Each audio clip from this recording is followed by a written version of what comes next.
In this video, we will analyze what the Russians are building inside North Korea. North Korea's landscape above Pyongyang appears from orbit like another restricted industrial zone shaped by factories and routine construction activity. However, new satellite imagery is beginning to reveal that Russia may be building something much larger inside North Korea, with a massive drone operation emerging hidden in plain sight. Recent satellite imagery and intelligence reporting have drawn attention to an expanding industrial zone north of Pyongyang that appears increasingly connected to drone production activity. Analysts tracking construction patterns have pointed to new facilities and growing logistical infrastructure around the area. The changes stand out because they suggest more than isolated military development projects, as they point toward an industrial effort operating at a larger scale. U.S. intelligence assessments have reportedly also identified North Korea's growing role in drone manufacturing, and that matters because drone warfare has become one of the defining features of modern battlefields.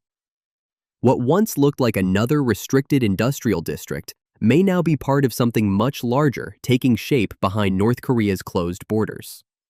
The next question is not whether North Korea is expanding production capacity, but what that capacity is being built to produce, as Russian and North Korean military cooperation increasingly aligns with the battlefield requirements that emerged during the war in Ukraine.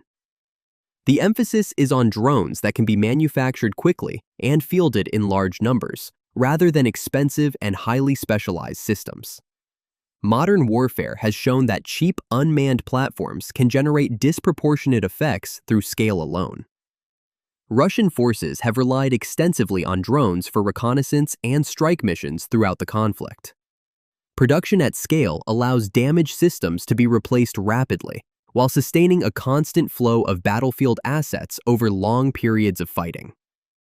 The expansion of military production becomes more significant when viewed alongside the scale of material already moving between the two countries. Multiple reports indicate that North Korea has transferred between $7 to $13.8 billion worth of military equipment and ammunition to Russia over the course of their growing partnership. The shipments have included approximately 33,000 containers, containing around 15 million artillery shells, alongside rockets, missiles, and other battlefield supplies needed to sustain high-intensity operations. Some assessments have also suggested that parts of this cooperation extend beyond simple transfers of existing stockpiles.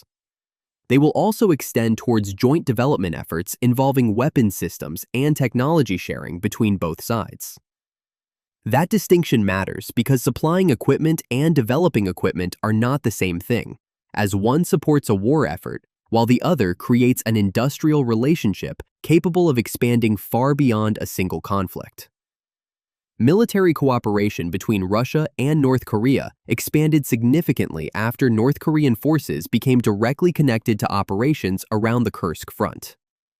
What initially looked like battlefield support gradually evolved into a broader strategic relationship built around long-term coordination rather than short-term wartime needs. Russia and North Korea reinforced their comprehensive strategic partnership treaty while continuing discussions aimed at extending cooperation beyond the war in Ukraine. As the relationship deepened, military coordination increasingly began to overlap with technology sharing and weapons development designed to strengthen the capabilities of both countries. The shift also started moving beyond defense matters alone, creating stronger links in transport and economic coordination.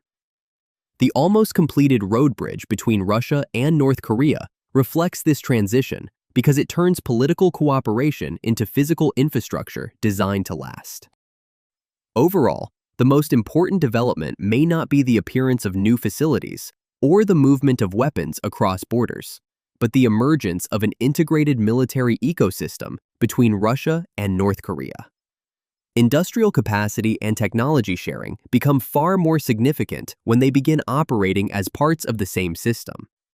This creates a relationship that can continuously generate new capabilities instead of simply consuming existing stockpiles. What appeared to be isolated events hidden in plain sight may increasingly represent the foundation of a longer-term strategic architecture with consequences extending well beyond Ukraine or the Korean Peninsula.